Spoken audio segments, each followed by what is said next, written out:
about when I needed it the most.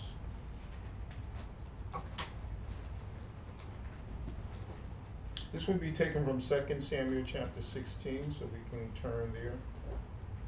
2 Samuel chapter 16.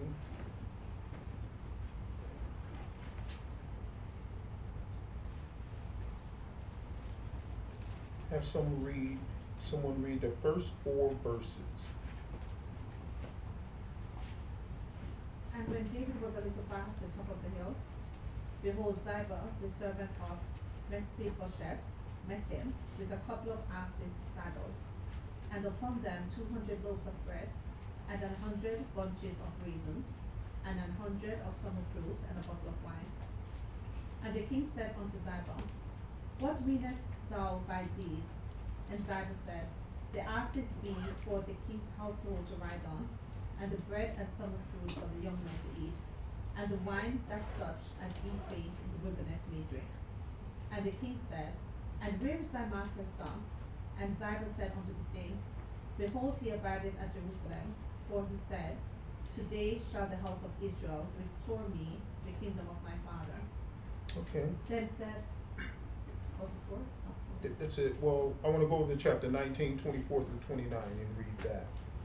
Chapter 19, 24 through 29.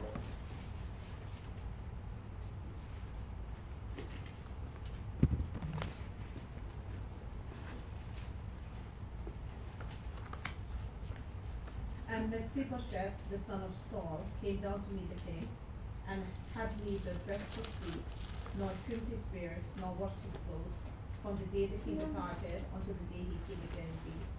And it came to pass, when he was come to Jerusalem to meet the king, that the king said unto him, Wherefore wentest not thou with me, Mephibosheth? And he answereth, My lord, O king, my servant deceived me, for thy servant said, I will saddle me an ass, that I may ride thereon, and go to the king, because thy servant is lean. And he hath slandered thy servant unto my lord the king. But my lord the king is as an angel of God. Do therefore what is good in thine eyes. For all of my father's house were but dead men before my lord the king. Yet didst thou set thy servant among them, that did eat at thine own table. What right therefore have I yet to cry any more unto the king? And the king said unto him, Why speakest thou any more of thy matters? I have said, Thou and Ziba divide the land. And read 30 for me, please. And Mephibosheth said unto the king, Yea, let him take all, for as much as my lord the king is come again in peace unto his own house. Thank you, sister, for that reading. Does anybody remember Linus and Charlie Brown? Yeah. Y'all remember that? No, some people do, some people don't. Charlie Brown was a funny character. He always has an answer for something. One day, Linus and Charlie Brown were talking along, chatting with one another. Linus said, I don't like to face problems head on. I think the best way to solve problems is to avoid them. In fact, this is a distinct philosophy of mine. No problem is so big or so complicated that it can't be run away from. That tends to be our mentally, doesn't it? Run, or simply ignore it and it will go away. But sometimes our survival depends on patience and endurance. When David was on the run from Absalom, he needed some help. He was running for his life and needed someone to reach out to him and show him that God was still his fortress. What is interesting is that God does not use the people you would expect him to use to reach out to David in his time of distress. Other kings are siding with Absalom, and Joab seems to be cowarding right along with David. Those who were morally closest to David seem to be silent. But sometimes God used people we won't expect in order to bring us back to the center of his will. At first glance, God appears to use Ziba to reach out to David. Remember Ziba? In 2 Samuel 9, we saw that he was made the servant of Mephibosheth to keep all the property and wealth of Jonathan that David had returned to his family. In the midst of David's and Israel's tragedy, he catches up with David and is his entourage with food, donkey, wine, and a report. When David asked why he had brought these things, Ziba replied, I brought them for you and your people. David asked, where is Mephibosheth? Ziba answered, he is plotting to take over the throne. Now as we read the rest of the story, we know this defection not to be true. Yet David did not have the luxury of foresight, so he reacted in anger. Although he is not in a real position to make a ruling, he is displaced king on the run. He rules that all the property and wealth of Jonathan now belong to Ziba, not Mephibosheth. These expressions of faith on David's part that he would return to the throne and be able to make such a ruling. It also fills David's heart with sorrow and disappointment. How could Mephibosheth, after receiving the grace of David and the grace of God, be so ungrateful evil? Let's stop right there. Okay, have you ever had to handle problems the way Charlie Brown Limas did, when you just left things alone and just went on about your business? Kind of figured they'll work themselves out. I ignore it. Yeah, just, I mean, depending on what it is, right? Just kind of like, hey, this is not something that I really got on my agenda, and I'll just ignore it and I'll keep on moving. I mean, that's basically everybody's take on it. Depending on what it is, either I do or I don't. As simple as that. Have you ever had someone bring you news about someone and you was very surprised about the news and you acted hastened judgment? That's another thing that happens all the time, right? Somebody will say something about somebody, knowing the person as well as you do. It's just something about us that we are ready to accept bad news first. I mean, that's just the way it is. We accept bad news first, and bad news sometimes makes sense.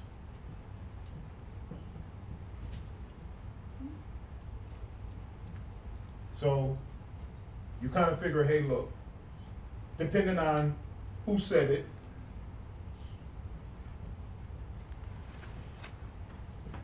the source, and the content, right?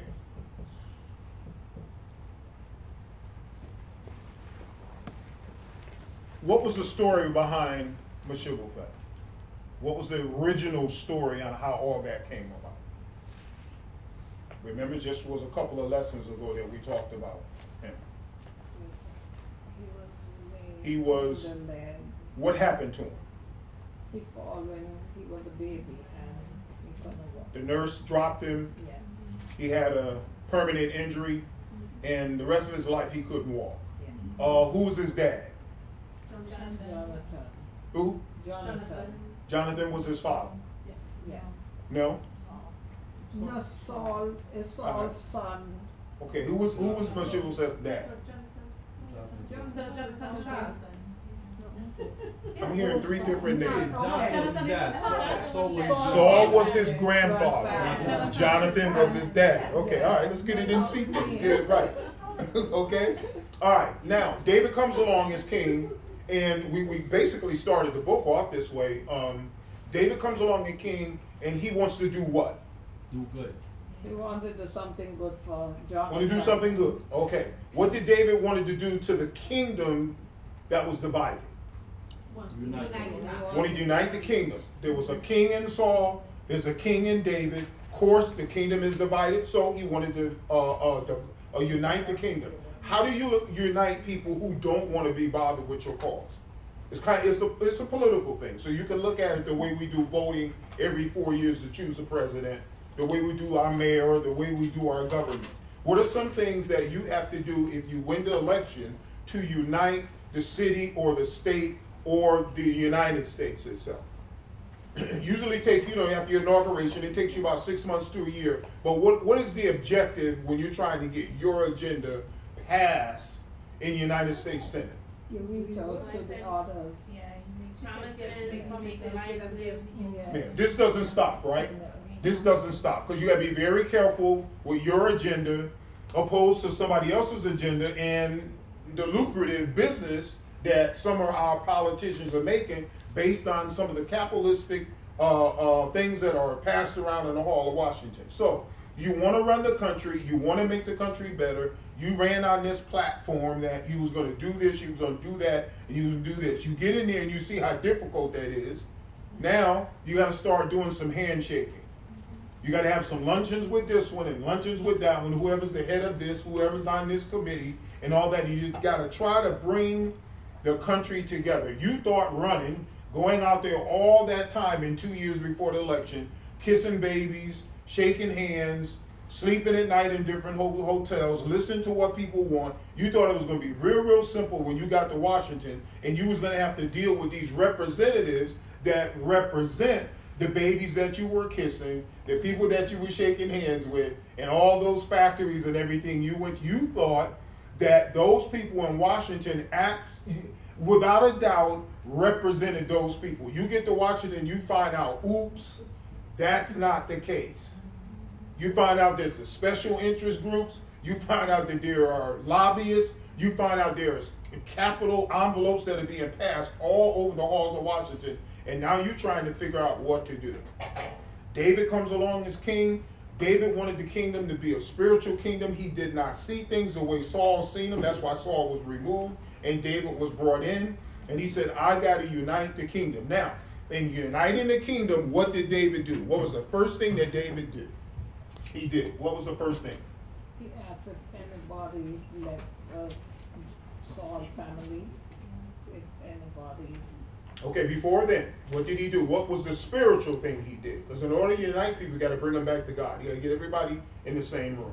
You're going to have some oppositions religiously, but you got to get everybody in the same room. What was the spiritual thing he did?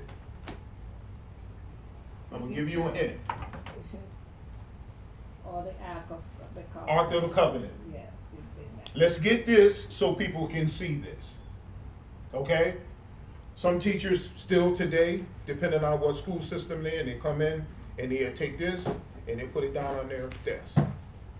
And it says a lot. Tells you everything about who the person is. You at work, you'll take this, or some of you have a miniature pocket size Bible. Some of you have material that you read at lunchtime or on your break. It tells everything about who you are. The opposition now sees that you're spiritual, right? Therefore, certain things they're not going to say around you, certain debates they're not going to have with you, because they know moralistically you're going to say some things that are geared toward what is right and what is wrong. Okay, now, people get to know you and know who you are. You get to know who people are. Someday somebody come up and start saying something about this particular person that you know very well, but the person that's bringing you that information you know very well too. But because bad makes sense, we have a tendency to what? Hear more of what's being said than analyzing the content of what's being said. We misjudge people, assume that people are wrong when they're right all the time, correct? Mm-hmm. And that's why we have to do a lot of apologies. So you would say, this person come and say, you know something? Ellis said this, Ellis did that. First thing you say, oh man, I can't believe he did that. Instead of saying, wait a minute, why would he do that? What purpose would Ellis have doing X, Y, and Z? In Shibufet's case, everything was given to him. So why would he want to take the kingdom? How can a crippled man take the kingdom? It makes sense, bad makes sense, but how can a crippled man that has nothing, that's what I'm saying, quick to hear, slow to speak, slow to rap. How can a man, and we ain't got wheelchairs back then, how can a man of that kind of handicap take David's kingdom? Think about it. Thinking about it. In order to take something from somebody, you got to at least be somewhere eye to eye with them at least. You may can be a couple of inches shorter or a couple of inches taller, But it's nowhere in the world a crippled person, a person that's handicapped in stature that makes them level with the ground, can take any kind of kingdom. So if someone walks up to you and tells you that this guy is taking the kingdom, this guy's he took the kingdom while you was away, why would you believe that? Think about it, you're the leader now. You got very good leadership quality down. You're moving, you united the kingdom and everything. You're trying to wean out some of these bad people and all these rumors that's going around. Somebody come along and tell you that while you were away, someone took the kingdom. Who should David should have been worrying about? Definitely not the crippled guy. But who? The one who telling him the news. The one who bring the news to him. What is the old saying?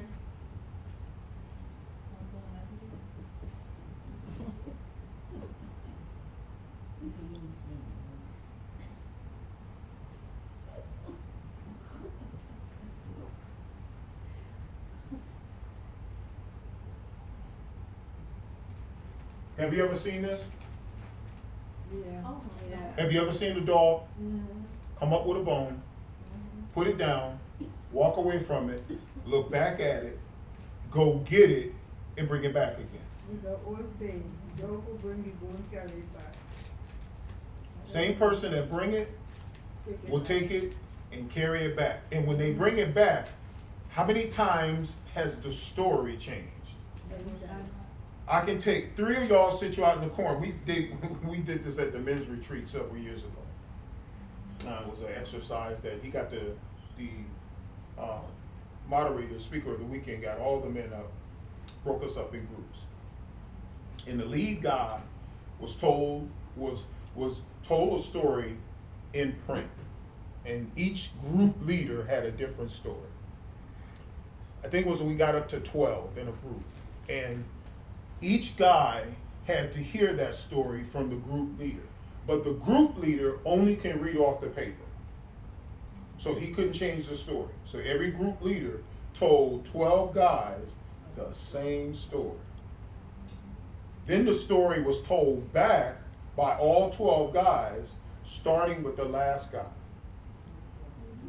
That story was so jacked up. By the time it got to the first guy, it resembled nothing that was on the paper. You hear certain things, you get stimulated by what you hear, then you formulate your own story. It's just human beings being human. Facts are lost somewhere in the telling. So you have to be very careful when people walk up to you and they tell you something. Look at the source by which it's coming from. Look at the content that is in there and always understand that makes sense. You're out, you're coming back somewhere, you just got in the house. Please don't make judgment on anything when you first walk in the door. When you first walk in the door and your wife tell you something, your husband tell you something, or one of your children run up to you and say, hey, Dad, Mom wouldn't let me do this. Do this. Just got in. I'll talk to Mom about this. Children do it all the time. They play parents right against the middle. When kids know that Dad is too busy for something and don't spend a quality time with them, they say, Mom's here all day long. Mom's making the decisions. By the time Dad get home, he don't know what I did. He's going to hear from Mom. By the time Mom tell Dad, Mom is not as mad as she was when I did it. So I'm gonna play on Dad's emotion. And if Dad's real tired, Dad ain't gonna want to hear this when he walked up. Kids are like that. I know I was like that. Maybe y'all wasn't like that, but I know I was like that. By the time my dad got home, I said to myself, even if my dad spanked me, it ain't gonna be a long time because he's tired. So I can man up on this one. And my father wouldn't run after me, so he got me in the bathroom and he took care of business there. But he was tired. My mother was tired of me. So Mom didn't really give any more to the story. It was severe, but by the time my mom told my dad, she didn't want to be bothered with me anyway. It was just a thing that my parents did. My parents always confided in one another, always told one another everything, and generally who the disciplinarian was, that's where I got it. I got the short end of the stick. But I started figuring out that lying benefited me. I don't know what y'all was like as kids. I don't know what your kids are like. But I realized lying to my dad benefited me. Because if my mom was always hitting me for something, after a while, and I told you, I know I was brain dead. You know, I know that. I had some problems up here. But by the time I fixed that story, my dad started having compassion on me. He started saying, it's really not that bad. I used to hear my father say that. My father should have never let me hear that. It was in another room. They never said these things around me. But I had ears like an elephant. And I would hear my dad have some compassion on me. And I said to myself, I got that. And by the time she tell him, I can put a spin on this story in the bathroom when my father really didn't think it was that bad. So it went from 3-4 hits, because my dad never hit me no harder than that. I thank God, because I had this big construction belt. But by the time I said my story, and I got some eye contact with my dad, I said, he gonna hit me 1 or 2 times, that's gonna be it. So I figured out content was important. We do it all the time. We go to meetings, we have to do it in relationships, we do it with our neighbors, we do it with banks, we do it with the IRS. Content means a lot. And depending on who the person is, I may can get away with murder. And by the way, we have. There are some people who have gotten away with murder because they knew how to spin the story where those that's sitting in the jury box believe beyond a reasonable doubt that you didn't do what they said you did. That's all it is. You can look at this story as a reader and say that there's no way this guy is going to take over anybody's kingdom. Not even with a gun, because he's going to be shooting from down there. And they didn't have guns then. They had bow and arrows and swords and stuff. There's no way in the world this guy is going to take some kingdom. So you're approaching me with that, I'll say time out. Number one, I'm tired. I'm tired. We don't do that.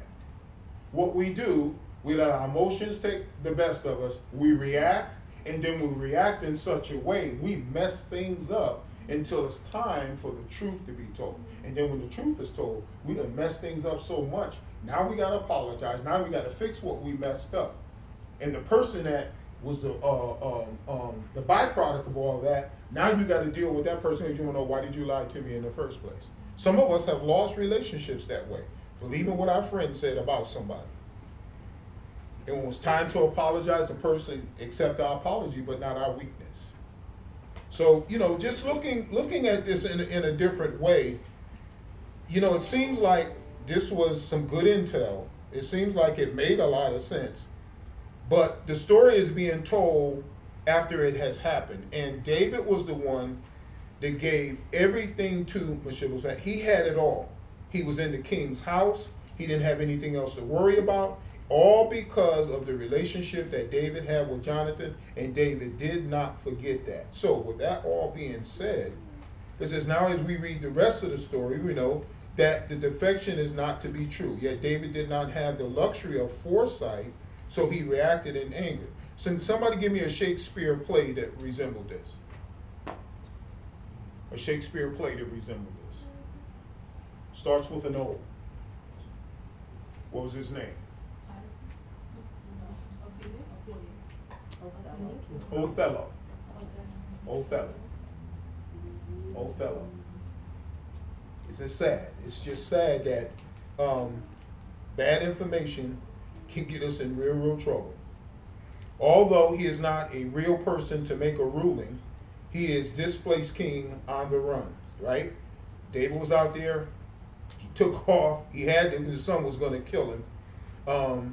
But the person that loved him for what he did for him, he should have understood when things was being told to him. So That being going down to the bottom, after Absalom's death, David returns to Jerusalem to regain his throne. He is greeted by an unshaved, unbathed, undignified Mephibosheth. He had a vow not to care for his feet, nor trim his mustache, or wash his clothes until David returned in peace. Does this sound like one who is plotting a rebellion? Does it? For the day David left until the day he returned, Mephibosheth was in mourning. So you walk up to the guy, you see him, the first thing you see is a mess. You saying to yourself, oh, what do you think he looked like? If his toenails and stuff, his beard, his clothes, he didn't bathe, what do you think he looked like? Compared to what you left him like in your palace. The guy was a mess. You're saying to yourself, this don't look like a coup to me. How in the world can this guy take over anything looking like that? And who's going to believe it? Who's going to believe it? So now you're having an uh-oh moment. You're having an uh-oh moment. Here's a person that was dedicated to you when everybody else just about took sides with your son to take your kingdom. And this guy refused to be a part of that. You're going to have some folks that are going to be loyal to you for the rest of their life. It ain't going to be a handful, I can tell you that. Bible said if you find one that will stick to you closer than your brother, you're doing good.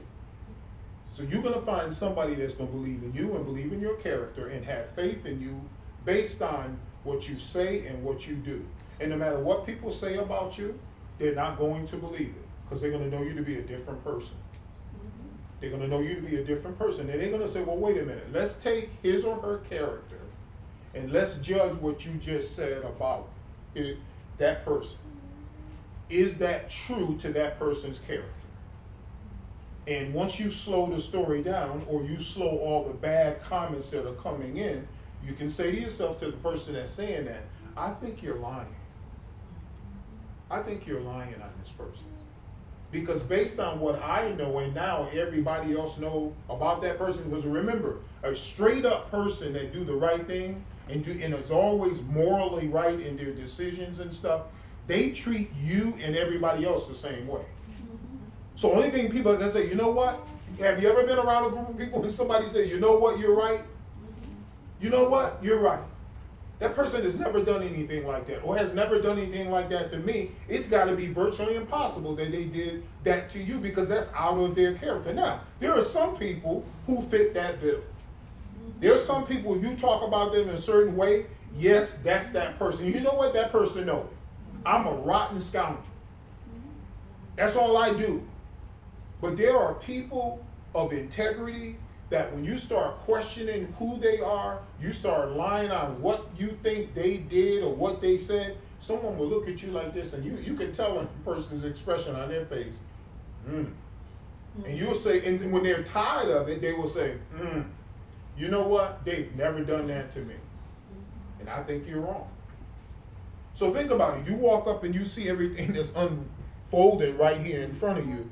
And it's not what you left. You left this guy in great shape. This guy was in your house. And now you can tell that this guy loved you so much that under the circumstances that your son put you under, he prayed and thought about you every day to the point where he was going to end up dying looking like that until you came back.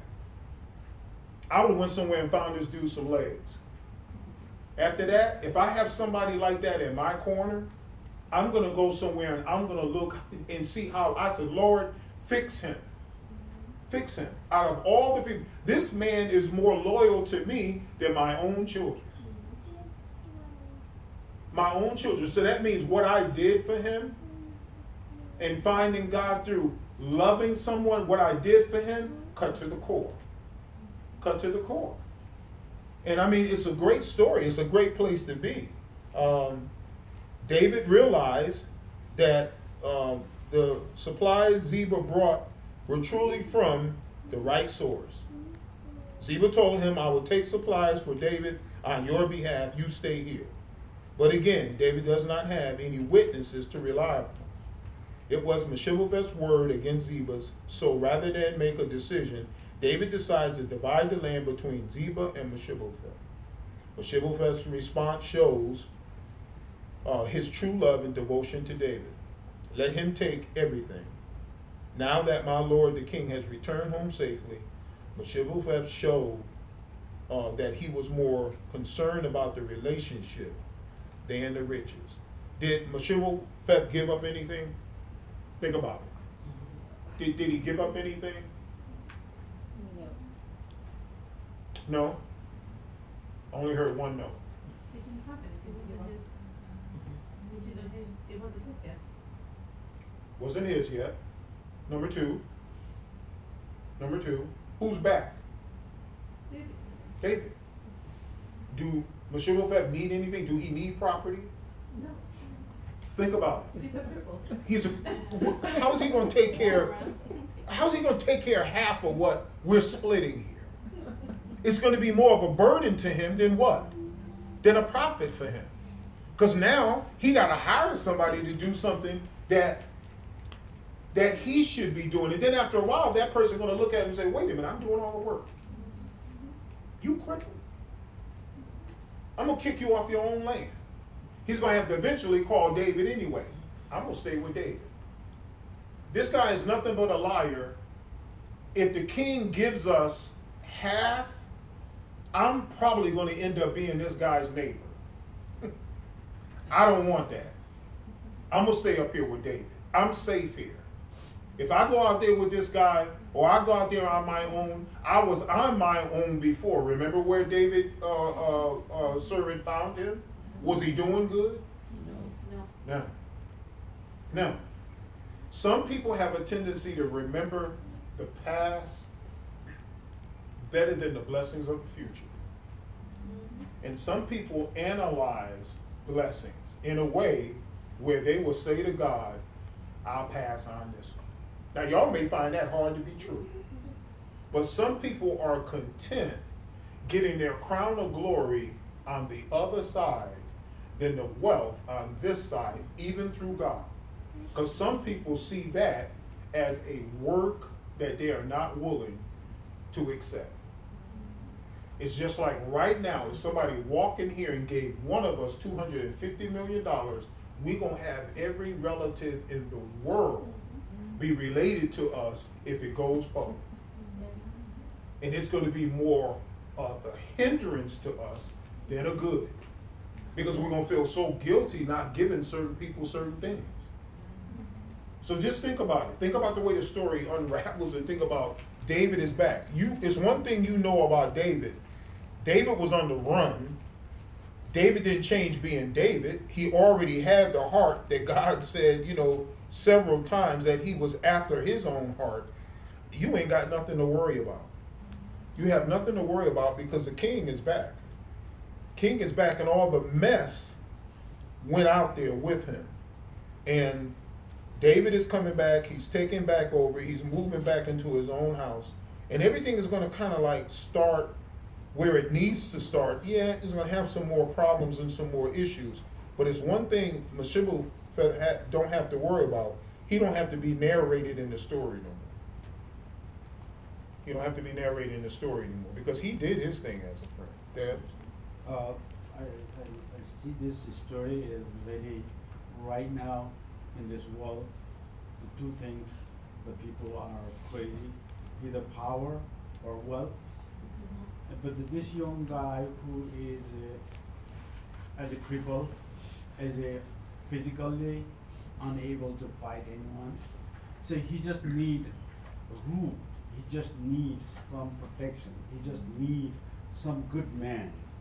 And he saw that David is a good man that can, protect under his shoulder, I guess. Mm-hmm. Other than that, there is no other thing I can see. But the Jiva is playing role that he trying to take all the property from him. Yeah. That's the reason this all they stood, the scenario is, Yeah.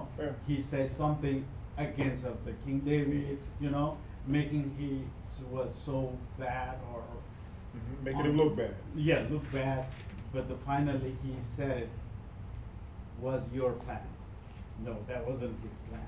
So therefore, these all things, it looks power, and I can't see anywhere that David was any greedy for the property, for the wealth. He wasn't any time. He had a soldier all the time. He had to feed those soldiers. He fighting all the time. I don't think so. He was, greedy for those Jonathan's property or Solomon's Saul's property. I don't think so. So therefore, he was just trying to be safe under the David. He was a righteous man. It looks that. Well, how did David get his second wife? Can somebody tell me how David got his second wife? Under what circumstances? 'Cause what Dev said ties right into that, in the character of David. When he saw the lady. The Carmel's wife, that, when he sent his soldier to get something, but he refused, but his wife was a very wise woman. She did very well, and that's why that's all things. That was God's willing there. How strong this man. This all the story was by, it's God. Her husband was an abuser. Yeah. And David wasn't asking for much, right? Ruby? Wasn't asking for much, right? But the guy had that mindset. David ended up with this man's wife because what happened to her husband?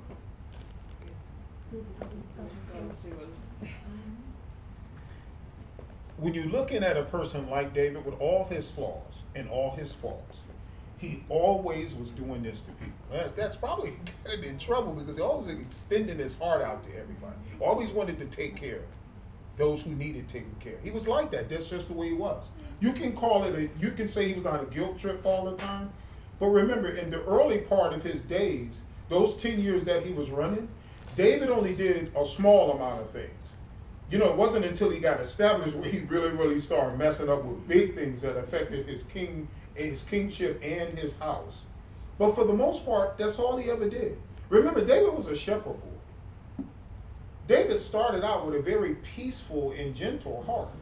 He was a loner, and he was the type of person that you can work with. That's why God chose him. God chose him, in all that God seen David was going to become. He knew that the very thing that he can have a relationship with David, which was this, was the most important thing. And we all do things. We all are guilty of things. And some of us have a hard heart. Who had a hard heart? He was king of Egypt. What was his name? Pharaoh. Pharaoh had a hard heart. God didn't have to do any much with Pharaoh, did he? Except hard-headed when he was hard-headed, but he was already a hard man, right? And then you get Moses that come along, him and Aaron, trying to get the people out of there. Total different men. Total different men. Some people are very, very hard. Some people react in a hard way. There's nothing in here because they have already put a brick wall in front of it, and God can't even chisel through it. You get somebody like David with all his stumbling and falling, he's going to take care of people. And that's a good thing. That's a good thing. He's going to take care of people.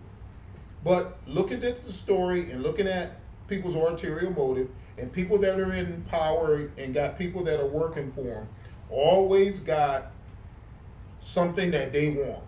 And when you give them what they want what? More. Especially when they see more.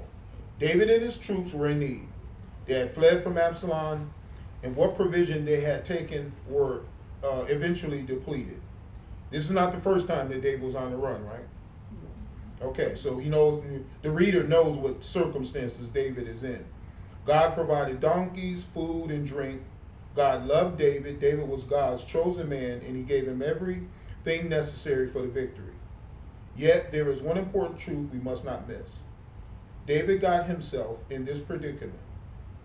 We are often hesitant to help people if we know they got themselves into trouble. We say that all the time, right? You got yourself into this mess, you get yourself out. You made your bed hard, you lay in it. On and on and on and on and on. We can go with all these parables that people say all the time. But he got himself into this mess. Maybe they need to their rent paid because they spent their paycheck on the casino, or they are unemployed because of an alcohol problem. So we think we are enabling them if we help them. This is not the way our God does his business. Sometimes we make bad decisions.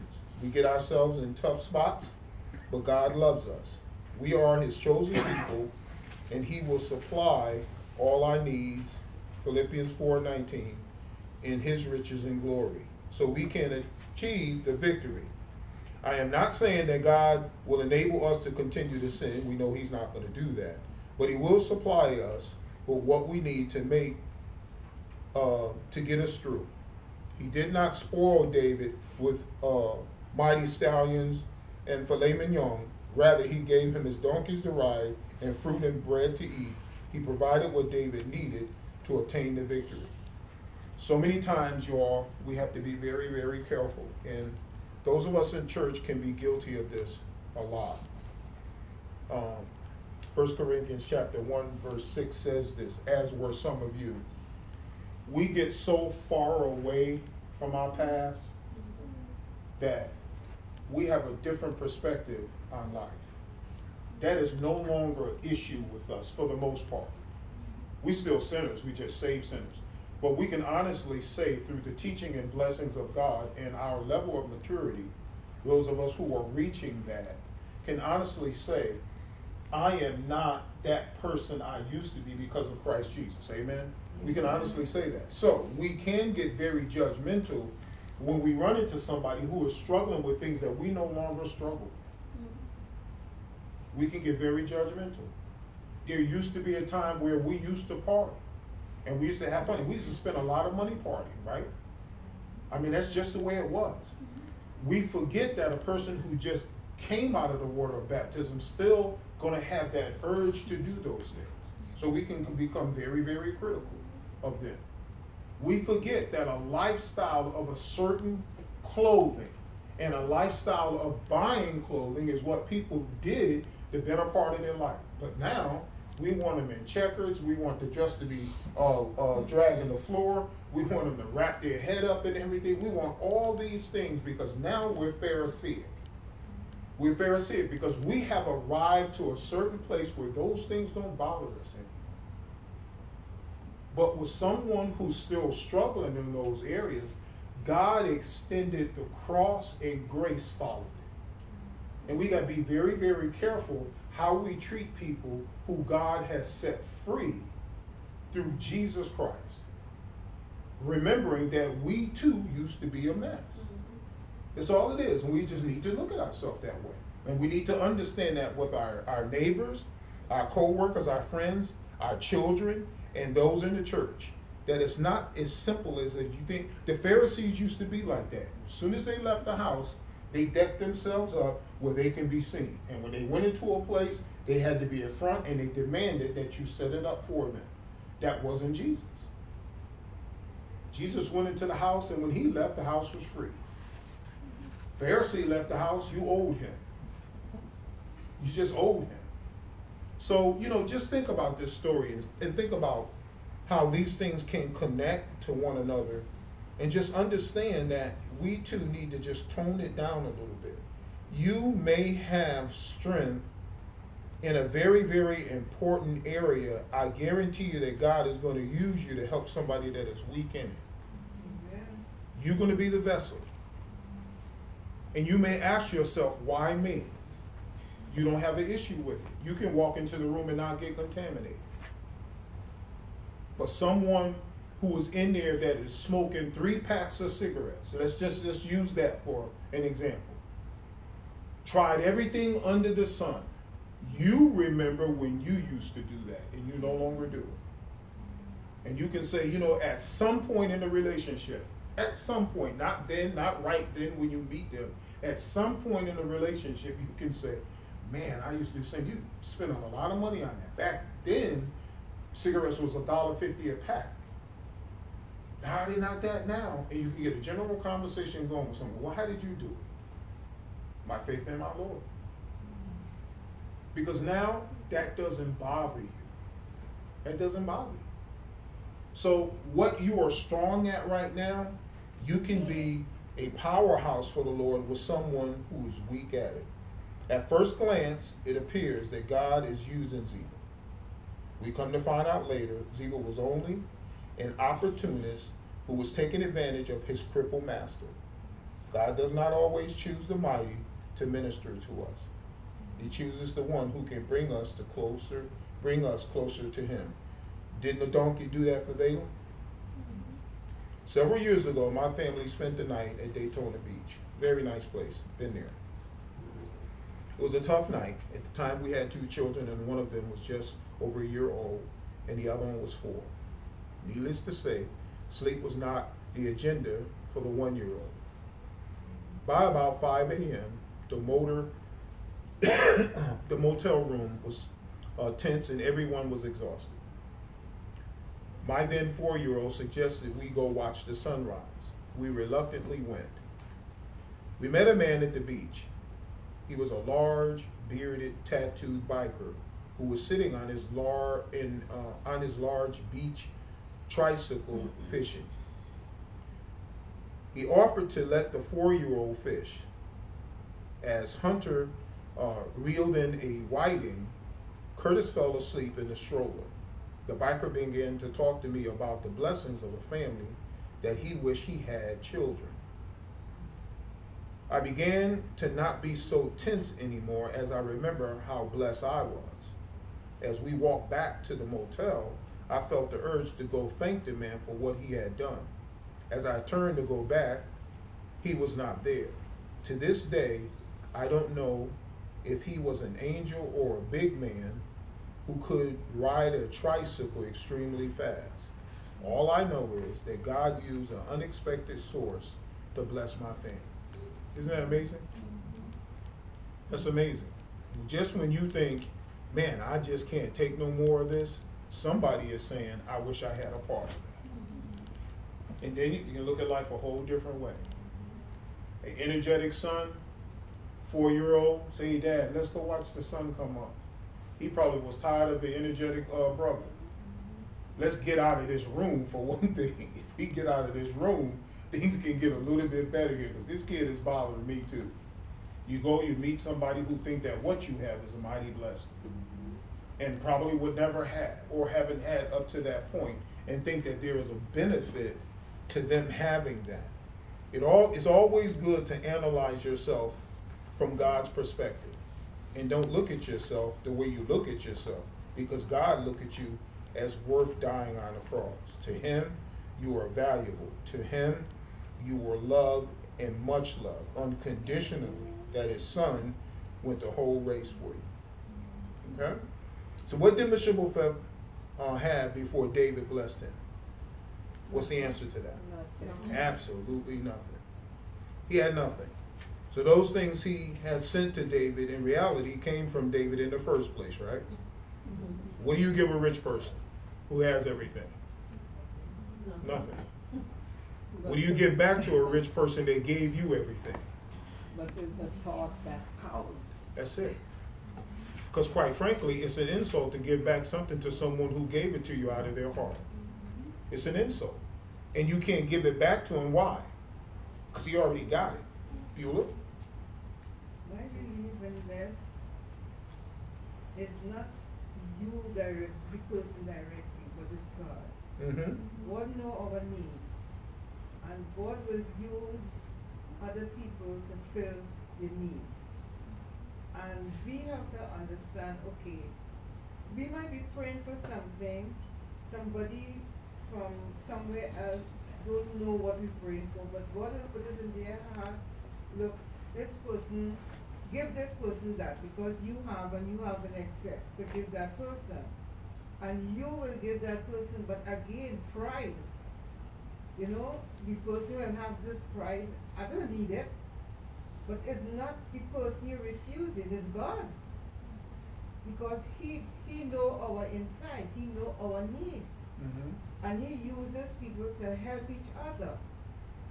And when we refuse the person, they might bring a little food or drink or whatever we need.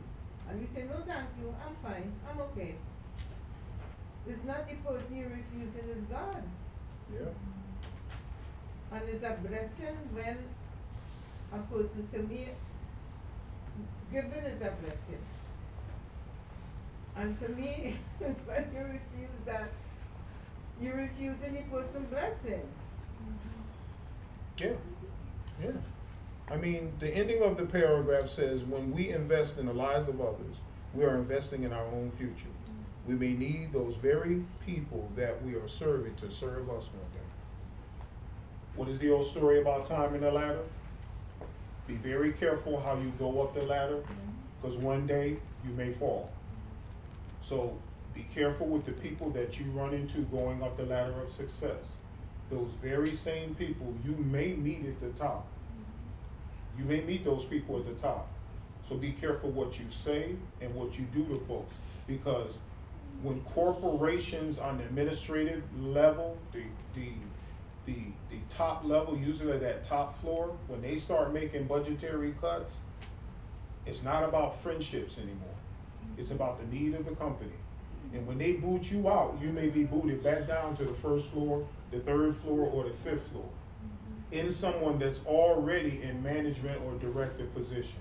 Now it's not going to feel so good. So be very, very careful how you treat people, because those very same people may be in a position, and Mephibosheth was in a position to help David, because he showed David, not all of us believe this nonsense. But just think about it. You did have somebody in your corner, but unfortunately, I can't fight for you or fight with you.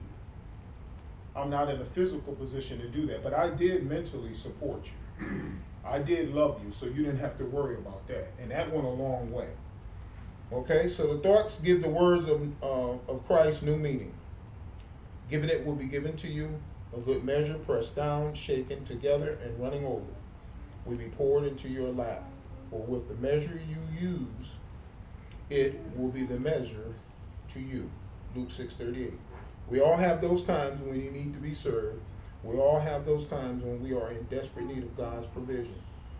From this story, we learn that when we need God the most, He is faithful to provide, but we need to be looking for it, and we need to accept it. And most importantly, we need to make sure we are God's hands serving others when they need Him the most. Same old thing, not going to change. Servant is no greater than his master.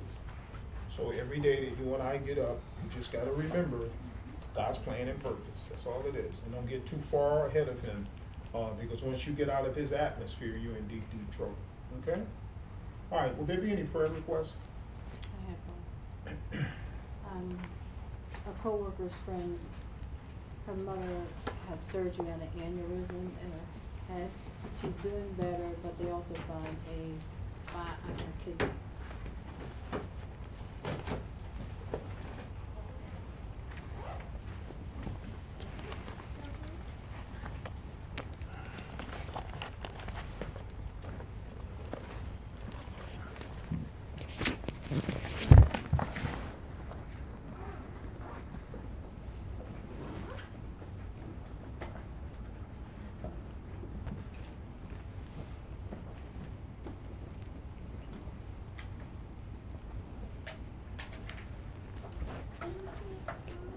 Okay, can you repeat that?